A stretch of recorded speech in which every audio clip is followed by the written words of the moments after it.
Hello. Hello? Yes, can you hear me? Yes, I can hear you. Good evening. Good evening. Yes, where are you calling from? I'm Ibrahim. I'm calling from Ejura. Oh, you are in Ejura? Yes, sir. You live there? Yes, I live here. I was born and bred here. Is it a nice place to live? Very. Where were you? Where were you on the day this happened? Yes, I was around. I was at home. I knew what happened would happen. Why? I would blame the police. Because the incident happened late Sunday evening, early Sunday morning, if I should put it that way. Can you hear me? I can hear you. I'm still listening. The incident, the murder of Kaaka was brutally hit at his residence at the early hours of Sunday, around 2 a.m. Around 2 a.m. So, there was an eyewitness to that event, to what happened. She lives in the same house with Kaaka. It was unfortunate enough that her husband wasn't around. Her husband had traveled to the north. So she wasn't bold enough. She went to wake Kaaka's wife up. There was another teacher in the house who helped to pick the late Kaaka to the hospital that night. Later, the same teacher, together with the wife, went to police station to make a case. So this eyewitness in Kaaka's house, she called her husband and informed him. That Monday, the husband came. They went to the police command. Ejura police commander. This issue was reported to him on Monday. The police failed to make arrests. There is one Bala Isaka. Bala called the Mampon Divisional Police Commander, informed him. Right before Bala, immediately after Bala's call, the Mampon Divisional Police Commander called Ejura Police Command.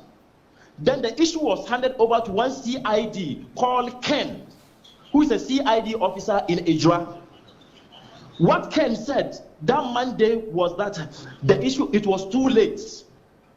And there is a news intel they got that from Kaaka's house that the guy who the eyewitness claimed committed the crime is a mad person. And it was so late, so they couldn't make that arrest. If they had arrested the culprit that night, what happened for us to lose two young guys wouldn't have happened. The police failed to make the arrest. The following morning, after we went to the burial ground, buried the guy. What I'm telling you, Ejura Kontihini is aware of this. Ejura Kontihini is aware of this because on that Monday, Nana Kontihini was informed about it. Nana Kontihini was informed about it. No arrest was made. Now, what happened had happened. The following morning, as we went to the cemetery ground to bury the dead, the youths were incited by our own MP, Mohamed Bawa Brema. The reason why Mohamed Bawa Brema incited this youth was that he said during the 2020 campaign season, the first two suspects who were arrested, who were picked up by the police on Monday, exactly 10:45, that those people were among those he claimed they attacked him during 2020 campaigning season at a village called Hienwo, that they attacked him. So this man has vowed that he will fight them at any opportunity he gets. So our MP, I don't know whether if you have been following some of his interviews, you will realize that whichever opportunity he gets, he mentions the first two suspects who were picked up on Monday, that those people beat him up at Hienwo and nothing was done about it. This is the time he thinks he has to pay them back. Okay, so let me understand. Hold on, you are saying something very important. Let me understand the point you are making. The MP is an NDC MPP or MPP MP? NDC MP. He's an NDC MP, and you are saying that yes, he has been alleging that some people attacked him during the election campaign. Yes. And these are the same people that the police have picked as suspects for the murder. Yes, sir. Okay, so you are thinking that he gave the police the information to pick up these people? Yes, and then there's one thing you should, Mr. Paul, there's one thing you should also consider, check. All those who led the demonstration are all NDC. Remember one thing, Kaaka has never been a member of any group such as Fix Ghana. As a matter of fact, Kaaka is an illiterate, and he is an MPP member too. Why is the NDC picking this issue up? If not that they have their diabolic agenda. Mr. Paul, looking at the demonstrations, all the structures they have destroyed are NPP structures. Structures like what? The bases where most of the NPP youth normally sits.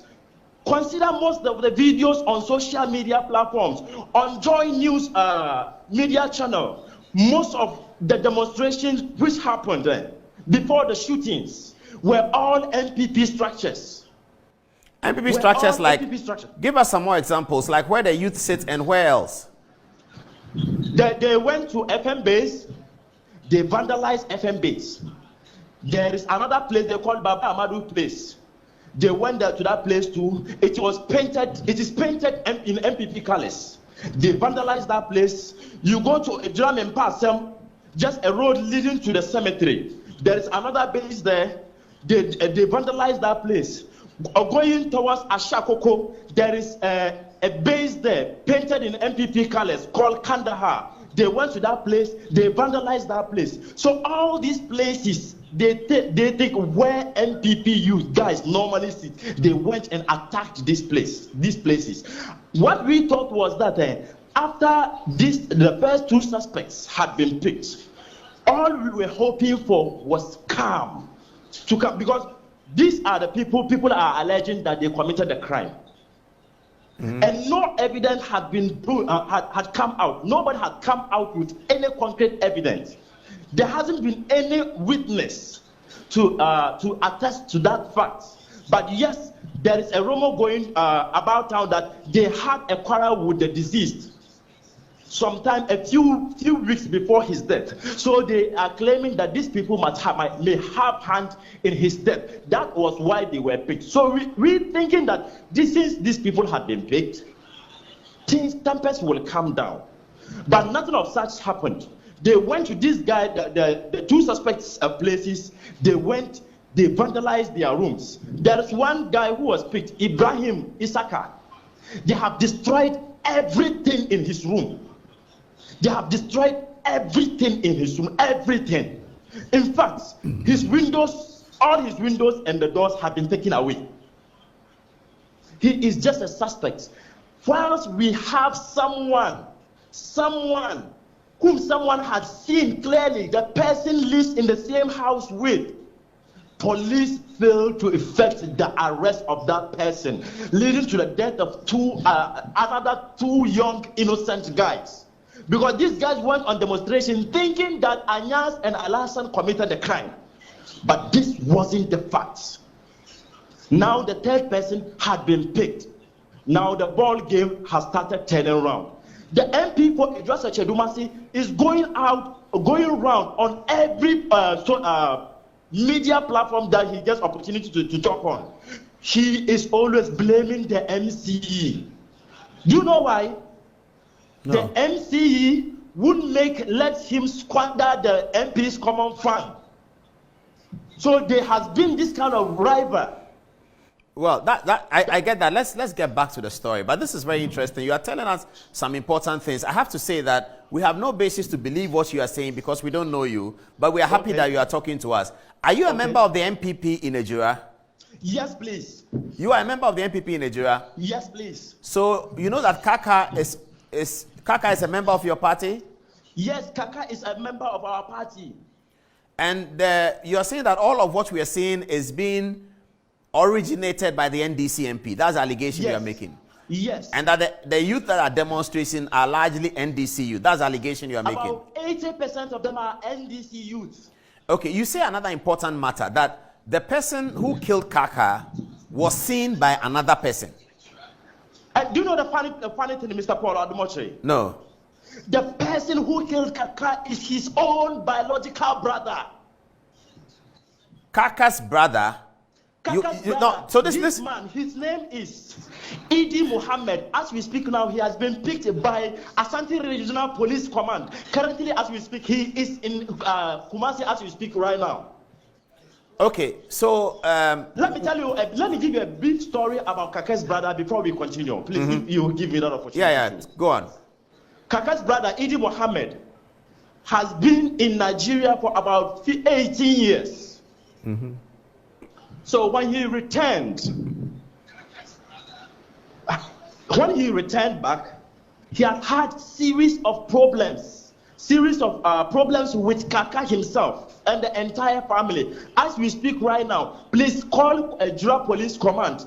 His mother had ever reported him to the police that he threatened to kill her son Kaaka, and Kaaka's wife, where he was arrested and detained for 2 days at Ejura police station. This same person had ever been arrested at Ejura police station with a reason that he has threatened to kill Kaaka himself, Kaaka's wife, and even the Kaaka's mother herself. You can call at the Ejura police station to confirm what I am telling you this night. We will definitely follow up, but this is very important. So you are saying that hold on, who is the eyewitness that you say may have seen this person? She is in the same house with Kaaka. Did she tell you that she saw it? Yes. As what I'm telling you right now, Kesben FM has taken the story up because they have interviewed her. Zuria FM in Ejura have interviewed her. Please, you check Zuria FM online. You check their portal on Facebook. They have it on their page on Facebook. You will get what I'm telling you. She spoke in Hausa because she's the Goma by tribe, and Zuria FM too is Hausa station. I see. This is interesting. Okay, you can get it on Zuria FM. So this woman is living in the same house with Kaaka, his wife, his mother, and then the brother. And what makes this story so interesting is that this woman was inside her room. According to her narration, she was inside her room, and then she heard a sound like as if someone is hitting something with an object. The hitting when it came out twice. So when an object was hitting twice, then she heard the place was so quiet. Then again, what she heard was like something was trying to breathe, like an animal trying to breathe hard. So she opened her door. The moment she opened her door, she saw Kaaka's brother dragging him on the ground, pulling him towards, there is a sheep pen at the entrance of the house. So he was dragging him on the floor towards the pen. Upon seeing her, he decided to run out. So she shouted in front of their house, Paul Adumoche, I wish you can come to Ejura, go to Kaaka's place. You look at how their building is like, and you will understand me more. When she shouted, there are some people who are just using an outside door in front of the house. So a woman who is living outside, using an outside door, heard the voice. So she also wanted to come inside the house. She met Kaaka's brother just at the entrance of the house, and then he ran away. This makes the witnesses two. We have two witnesses who had all gone to the police station, written their statements. We informed the police. This is very important, and we informed the police. Ejura Police Command refused to make the arrest. If they had arrested Kaaka's brother on Monday, the two young guys who died on Tuesday wouldn't have died. Because the demonstration which happened, which went on Tuesday, wouldn't have happened. This is a very serious matter. The police Chief, kept quiet on this issue. We will. But I'm telling you, Ejura County is aware of this. We will take your number. Yeah, my producer will take your number, and then we will make further contact with you. We are delighted to come to Ejura on this story and look at what you are telling us in some detail, so we can relay it to our viewers. But you have given us very, very useful information. Where are you calling us from, by the way? I am in Ejura. In Ashanti region. How are you watching us? On TV, DSTV, which one? No, this one I was watching you on Facebook. Oh, you're watching us on Facebook? Yes, I'm watching you on Facebook. Can I ask a few questions? The public. Can I ask a few questions about you before you could give your final? Yes, please. How old are you? As you speak, I'm 37 years. What work do you do? I am a teacher. A trained teacher? Yes, please. So you teach in a school in Ejura? Yes, please. So you are well known? Yes, please. What name do people know you by? Ibrahim Papa Antaro. Ibrahim Papa Antaro. Yes, sir. And you are a member of the NPP? Yes, please. I see. And the member of parliament in Ejura is an NDC member of parliament? Yes, please. And you said he that has problem, and there is one contending issue, sir. He said the MCE for Justice Chidumasi, Alhaji Mohammed Salih Subamba, pulled his legs, and then what he heard was that this man, it is possible that this man would be retained again, so he would do anything possible to make sure they don't retain him as the MCE. Okay, I get the point. So the two bodyguards of the MCE, which has about whom we have heard in the media that Mr. Paul Adume Audrey. Yes, sir. MC for Justice Chidumasi doesn't have a bodyguard. Wherever he wants to go and he thinks he needs security, there is a policeman at Ejura police station that he normally goes out with. I see. Okay, yes. so those two people who were originally picked up, they are MPP members, yes, but they are not MC's bodyguard because he doesn't use bodyguards. Okay, so the basis of your story is that this murder was seen, alleged murder was seen. The perpetrators were seen, and that report was given to the police. That if the police had acted on that report, we would not be where we are. Oh yes. Okay. So I will entreat the IGP to probe deep into this issue, because if the police had acted on Monday upon receiving that information, we wouldn't be where we are now. Okay, please hold on. My producer will take your number. Give your number to them. We'll do further consultations with you, and then we'll come to Ejura and see you, and then you take us to the spot so we can bring the information to our viewers. Thank you so much. You're welcome, sir. Well, so this television can get results. This may be one of the most important testimonies for the committee that that has been set up by the Honorable Minister. It's very, very important testimony here that he's outlining. I don't know what to make of it, but we are going to talk to him, and then we will see whether in our own small way we can find some basis to support what he's saying. We'll go to Ejura the weekend and find some basis to support what he's saying. If there are bases, we can send the information to the ministerial committee, but we will publish it on Tuesday here so that you can all tell what happened, what we saw. This is a very interesting story. The polarization of politics in Ghana is getting very, very difficult, and we have been saying for a long time that a winner-takes-all situation in Ghana is going to kill our democracy. Let us all begin to have a look at the winner-takes-all. Let's probably revisit President akufo-addo's suggestion that let's elect our MCEs. Let political parties elect them.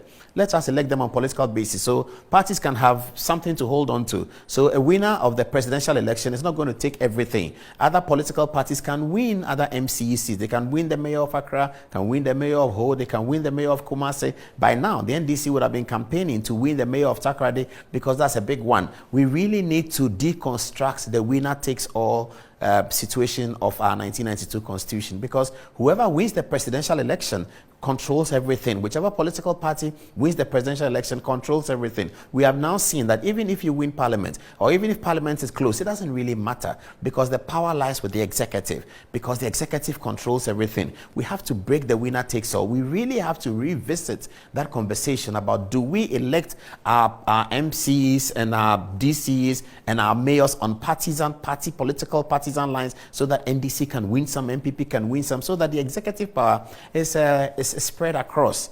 Maybe that's a conversation for another day, but we were in strong support for that. Many people didn't like it, or other people didn't like it, but that's what we're seeing. The winner takes all is damning, it's killing us. No democracy that has survived on a winner takes all constitution of a president who has a winner takes all situation. It doesn't work that way. And let us be clear, we had a president who was recommending that I can appoint all the DCs like President Akufo-Addo is about to do now. He says, I don't want to do that anymore. Let the people vote on party lines. And that created hue and cry. I don't know why. I don't know what to say. But that's where we are. America doesn't have a winner takes all. Britain doesn't have a winner takes all. Australia doesn't have a winner takes all. South Africa doesn't have a winner takes all. Even Nigeria doesn't have a winner takes all situation. Nigeria does not have a winner takes all. The government sits in Abuja. The opposition can win Lagos, and they can control Lagos. So why do we have a winner takes all situation? That is destroying our democracy. Because when people come into position and they have nothing to do but to wait for the next election, as professional politicians, what do you expect them to do? They'll be fomenting trouble here and there because they have to maintain relevance.